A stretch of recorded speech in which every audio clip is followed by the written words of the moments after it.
Assalamualaikum warahmatullahi wabarakatuh.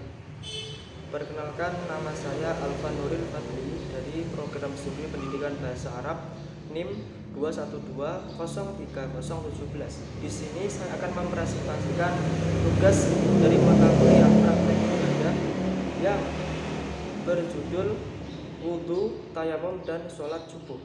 Berikut videonya. Yang pertama adalah bab 1 pendahuluan yang meliputi A. Latar belakang, yaitu setiap kegiatan ibadah umat Islam pasti melakukan membersihkan atau toharoh terlebih dahulu mulai dari wudhu.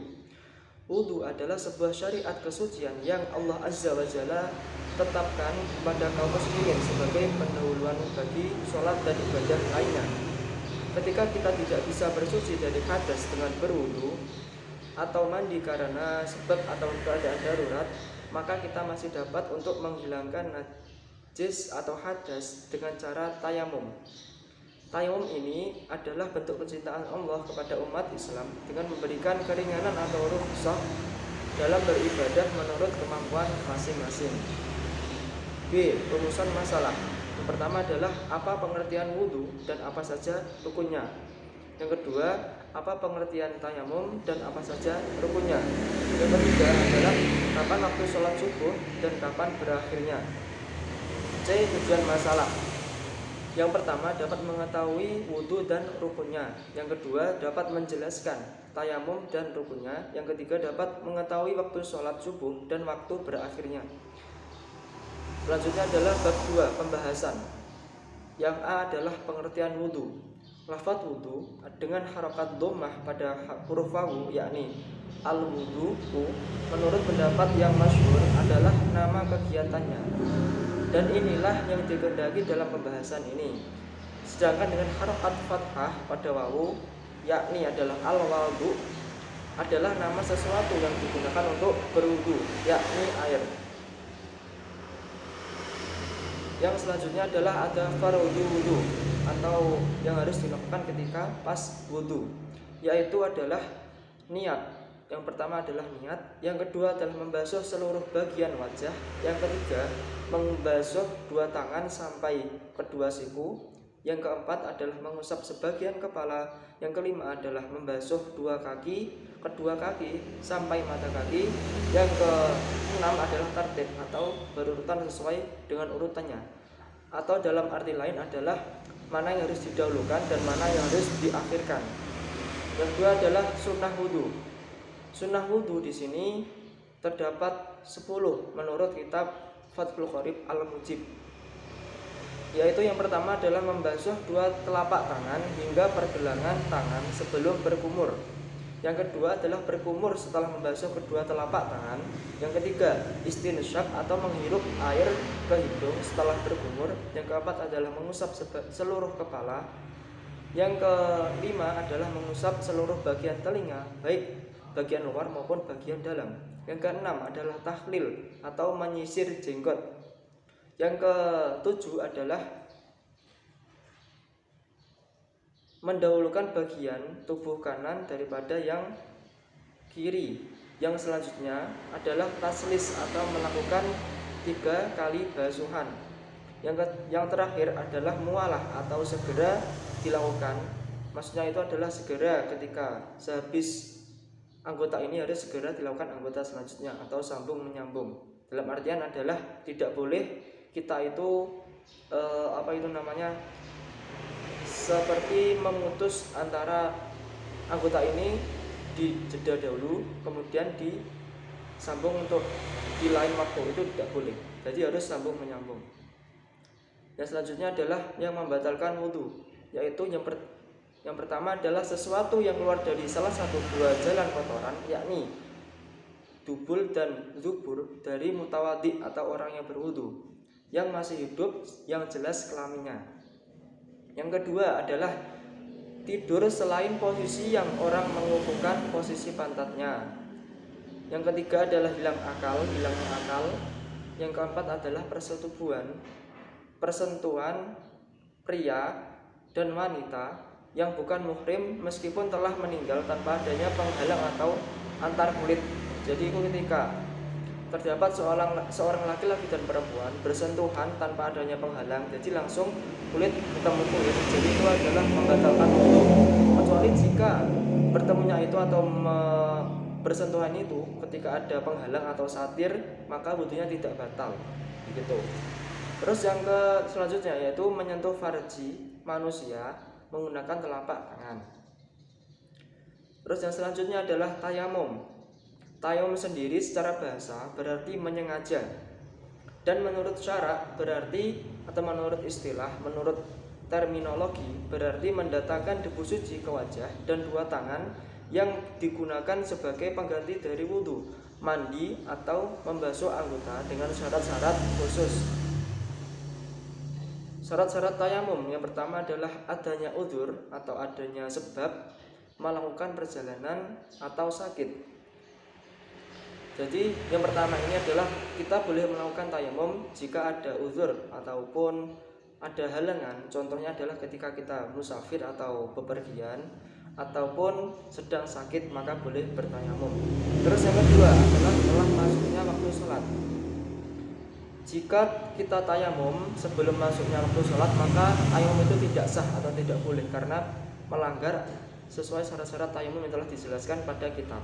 Begitu.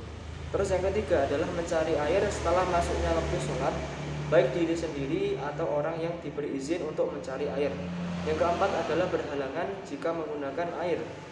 Yang kelima adalah debu suci mensucikan yang tidak basah ataupun lengket. Jadi debunya ini harus kering dan harus tidak terlalu kasar. Begitu.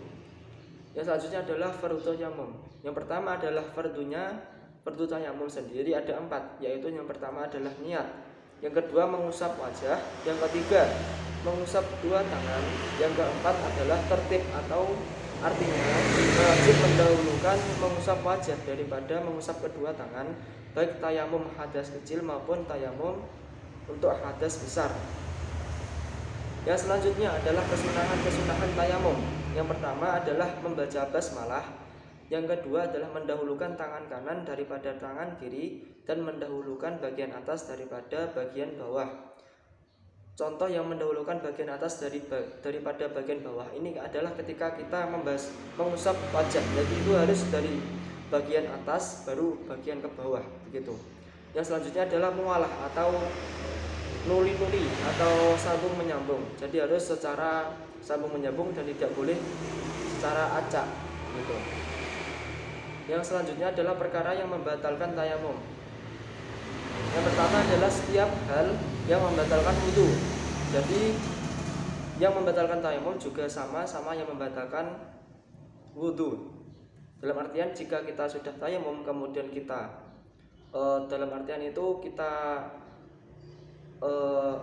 ambil contoh buang air kecil, maka tayamum kita itu batal, gitu. Terus yang kedua adalah melihat air pada selain saat melaksanakan sholat. Jika melihat adanya air sebelum masuknya waktu sholat, maka tayamumnya batal. Terus yang ketiga adalah murtad. Murtad adalah keluar dari Islam. Terus yang terakhir adalah sholat subuh. Sholat subuh sendiri secara bahasa yaitu as-subuhu, artinya adalah permulaan siang. Dinamakan subuh karena sholat tersebut dilakukan di awal siang, yakni pada pagi hari. Sholat subuh sendiri juga terdapat doa kunut. Yang doa kunut tersebut juga termasuk salah satu dari sunnah abad, yang mana sunnah abad sendiri jika ditarik pengertian yaitu setiap sunnah yang ketika dilaksanakan mendapatkan pahala apabila ditinggalkan sunnah untuk melaksanakan sunnah sujud syahwi, begitu. Maksudnya ya jika ditinggalkan disunahkan untuk menghenti sujud syahwi, sama seperti tadi. Sholat subuh memiliki 5 waktu. Yang pertama adalah waktu fadilah, yaitu yakni di awal waktu. Waktu sholat subuh di sini adalah ketika munculnya fajar shodiq, begitu.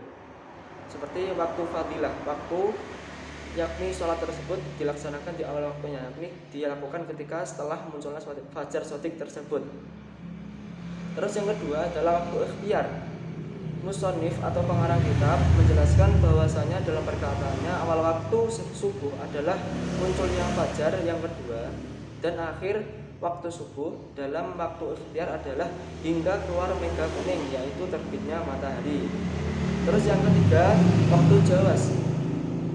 Mbah Yai Musonif atau seorang pengarang kitab tersebut mengisyaratkan waktu ini dengan perkataannya waktu jawaz, dengan perkataannya waktu jawaz dengan hukum makruh hingga keluarnya matahari. Yang keempat adalah waktu jawaz dengan tanpa hukum makruh. Waktu ini ada hingga keluarnya mega merah pada sinar matahari ketika mau terbit. Yang kelima adalah waktu tahrim, waktu yang diharamkan, yaitu kapan? Ketika kita melakukan sholat subuh, yaitu mengakhirkan sholat subuh sampai tinggal waktu yang tidak cukup untuk melakukannya. Jadi dapat dikatakan bahwasanya waktu sholat subuh ini ada 5, yaitu waktu fadilah, yaitu waktu dimana kita itu melakukan sholat subuh di awal waktunya, yakni adalah ketika kita melakukan sholat subuh tersebut pada setelah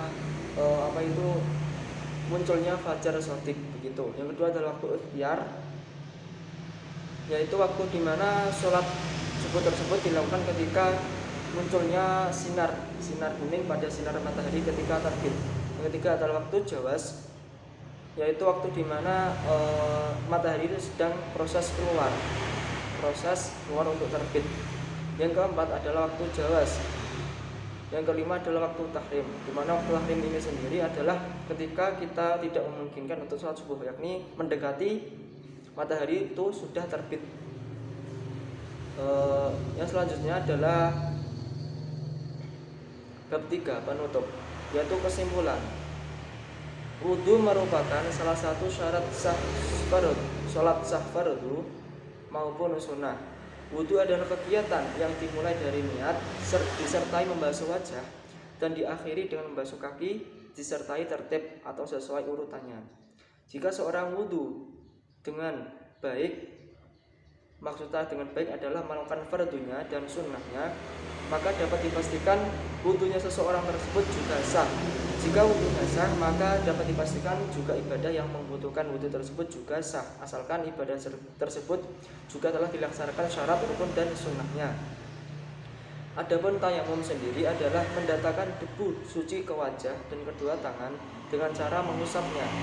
Tayamum juga menjadi pengganti wudu, mandi dan dengan syarat-syarat tertentu.